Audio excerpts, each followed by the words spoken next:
Today we're going to take a look at Traditions from Beyond the Vale, a Dragonbane supplement that just came in from Kickstarter. Let's talk about it.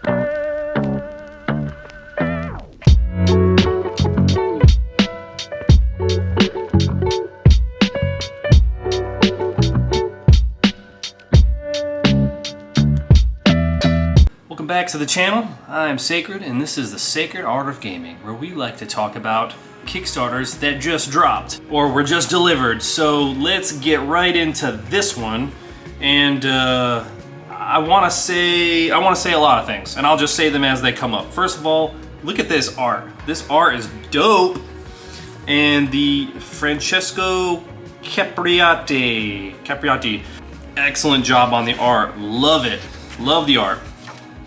Now, my initial thoughts whenever I opened this, and I don't know if anyone else had the same feeling, I just want to talk about this right now.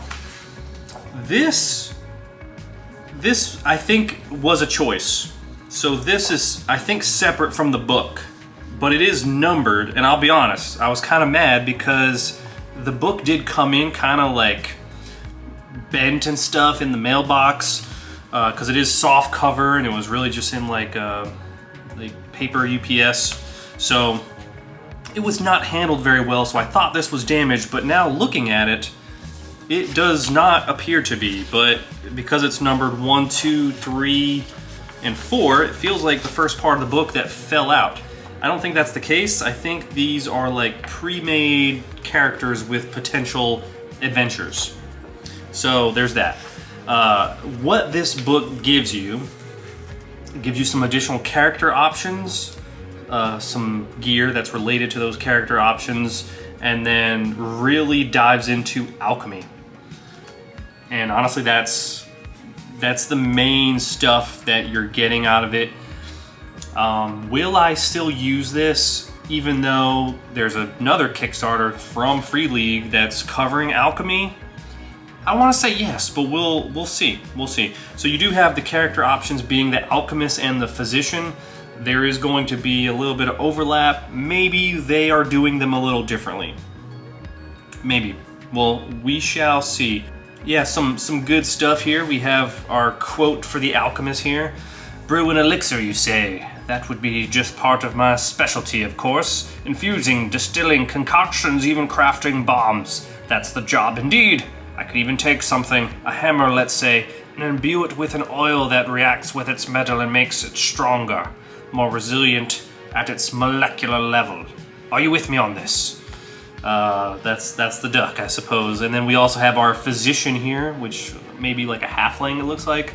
You see, being a physician is not just about tools, it's about asking the right questions and come to the perfect diagnosis for any of my patients, no matter how small their concerns might be. Now please, show me your tongue. Nice little intros, and again, the art, pretty dope. So, the physician, I don't know how excited I am about the physician, to be honest, but I don't know, we'll see. The physician is a healer. The physician is a healer and doesn't have a ton of stuff, a ton of additional mechanics like the alchemist has. The alchemist does have a lot of cool stuff. We do also have some innate abilities that you can add on to not just the default races, or whatever they call them in that game, but also the additional ones that come with the Beast Book, the bestiary, to include like the Karkion, the cat people, the lizard people, the frog people, etc. And then we have our heroic abilities specific to the 2 new like classes. So stuff for elixirs, bombs, herbalists, professional healer for the physician. So you can activate this ability to get a boon on healing rolls. Alternatively, you can tend to 2 resting patients at the same time but gain no other bonus. That's pretty meh, I don't know. But these other ones, all of the alchemy stuff, I do get excited about those. Like we've got relaxed greasing. When you apply grease to one item, you gain the effects of a stretch rest. Interesting. And the grease, that's very Witcher-esque. And I honestly was not thinking about that with an alchemist, so that was kind of, that was a nice little surprise. Elixir tolerance, bombs and stuff, cool. I do like how the alchemist has like 3 different paths, which is nice. And then we just have gear here that's really just specific to those. Another nice surprise in this book is the obsidian weapons. You get to use weapons with magic. I know, everyone is probably very upset that I'm excited about that. But obsidian, that's a cool option. I do like that, and it's got rarity behind it. I don't think this is related to like armor at all, but as far as like the weapons and it not interfering with magic, I like that a lot. I love having that as an option. I do also like for alchemy, you have, they break it down in terms of like getting formulas and then also learning alchemy. You can find teachers and stuff. That is really cool. I dig that. I dig advancement having a narrative tie-in. That's really cool. And then alchemical crafting with mishaps. I dig it. Now, here is the part that I got really excited for, and I'll be very curious to see if Free League does a similar thing. I do feel for the author, which probably should have mentioned, Demetrio Tripodi, for game design, writing, and layout. I do think the layout is solid. This book is like almost like a big zine kind of, staple bound. The paper is kind of thick, almost like Shadow Dark's paper. But yeah, it was definitely very easily bent and stuff in the mail. But I feel for him because I can't imagine coming out with something and then the company, in this case Free League, unknowingly, I'm sure it had they didn't necessarily have this in mind. They were just kind of doing their thing. But having some overlap, that kind of sucks. But something that did excite me quite a bit that I don't know that Free League would have is all of these monster and ingredients and then the supply and then what it's needed for. This is awesome, and I foresee myself using this regardless of what Free League comes out with, unless they just come out with something that's just knocks the socks off of this. But I don't know that they will, because this is pretty good. This is pretty good. I like this a lot, and it's also very easy to reference. I don't love like the size of this book. I wish this book was smaller. Like maybe like this, almost like Knave, and I feel like they could have done it, but I understand why they did what they did. They wanted this to be the same size as the Dragonbane book, which is understandable, but it's, I don't know that it's thick enough, but I digress. And then also, same deal for harvesting plants. I love this, especially for solo play. This gives you some really cool stuff to do with the game that I wish was an option, especially whenever we have like hunting and fishing and gathering, and there's just so much of a focus on bushcraft and all that stuff. This really expands on that a lot and gives you, kind of scratches that Skyrim itch or Oblivion, where you're kind of grabbing all these different ingredients to make stuff and do some trial and error potentially. You also have like your elixirs, so elixirs that you can drink, and then your various different types of elixirs, quite a bit there, and it does tell you like how long all of them take, and then your various greases.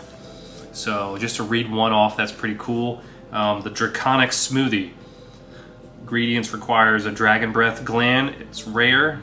It lasts for a day, and it costs 30 gold. Draconic energy empowers your spells, but you can't keep in mind on too many of them at a time. Benefit: spells cost 1 less willpower to cast, minimum 1. The hindrance: you can have 2 less spells prepared. If you already have your spells prepared, choose 2 to unprepare. Cool. And then let's look at an example for a grease. Let's say the camouflage grease here.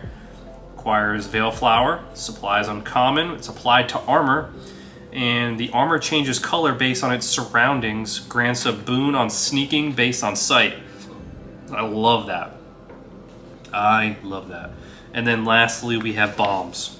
We'll look at a bomb example. Say the glue jar. It requires bitumen, and then it's uncommon. It costs 25 gold. Non-monster creatures in the area must roll evade, not an action, or be covered in a sticky substance. They are stuck in place and can neither move nor perform actions, not even reactions. On each turn, a stuck victim can make a strength roll, not an action, to break free. And then they do expand upon some magic, which, again, overlap with what is coming out now between necromancy and illusion. Is there necromancy? I forget. I'd have to double check. I think illusion for sure. Yeah, there. I think there is necromancy too. So yeah, that is unfortunate. I do feel for them, but that's not to say that this book is not usable. You can still use this in addition to. I highly doubt that it's going to be a complete one-for-one in overlap. So you've got some cool stuff like undead servants, life transmission, and then for illusion, shaping illusions, confusing duplicates, illusory weapons, and then that is the book. And there is an index in the back as well. So, this is looking at about 30-something pages, 34 pages. It was reasonably priced, so it's not like it's not like I was like, oh my god, I spent $50 and there's pages that are on the outside of it. Which again, these are really just like pre-made characters. But yeah, I dig it. Between this, Call to the Green, this does make me feel like I need to get another Dragonbane solo play on camera. Probably before all of this new stuff comes out through the Freely Kickstarter. But yeah, I do dig it. And this is just kind of like at a glance. I haven't played with this yet. I literally just got it. But the thing that is really cool about this book, in my humble opinion, is the harvesting ingredients and then the elixirs, greases, and bombs. They really dove in on the alchemy stuff. Love that. The physician, I feel like, is kind of a second thought in a way compared to the alchemist. I don't know if there just wasn't much to do. They're like a field doctor, right? And then you do also have those innate abilities and some additional magic. So yeah, I do dig it. I will use it. And here's the back here that I always feel like I should start with and I end with for some reason. Many wonders await adventurers, merchants, and brave travelers who dare embarking on a journey to discover new lands filled with perils and marvels, creatures and places long forgotten. Gather ingredients, harvest plants, brew elixirs. Discover new materials, magic, and embrace a new profession. Adventure is waiting. And it's all human-made, which is dope, because the art is really cool. So yeah, I do look forward to getting this to the table. Let me know your thoughts on Traditions from Beyond the Vale. Did you kickstart it as well, or were you kind of waiting to see what people's thoughts were on the product? Do you have any thoughts on alchemists and or physicians? Let me know in the comments down below. And do you think another Dragonbane solo play should be next? Should it focus more on this? Call to the Green? Something else? Let me know. So, hope you enjoyed this video. Thank you so much for watching, and I will see you in the next one as we continue to explore the sacred art of gaming together.